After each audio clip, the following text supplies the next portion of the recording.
Николай Семенанын адлиежелері ишғал әтілген Қырымда Русия незареті алтында Чалышқан Ақмежит район махкемесінің қарарына итираз білдірді.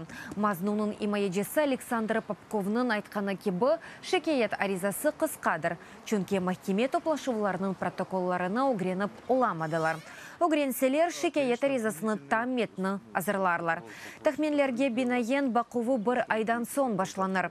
Хатырлатам сентябрінің 22-сінде Ақмежетте Кремль идаресі алтында чалышқан махкеме Қырым журналисті Радио Свободове Қырым ақиқатының муэлифы Николай Семенаны 2,5 еллық шартлы тевқифве 3 еллық сынав муддетіне макюм етті. Бұның елі 3 ел девамында алем ашкерия фалиетінен оғрашмаға ясақ еттілер. Шу сырада компьютерінің мұсадыре етмеге қарар берділер.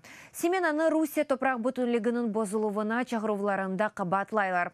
Журналист нұқтайы назарыны білдірмеге ақы бар олғаны ақында білдіре.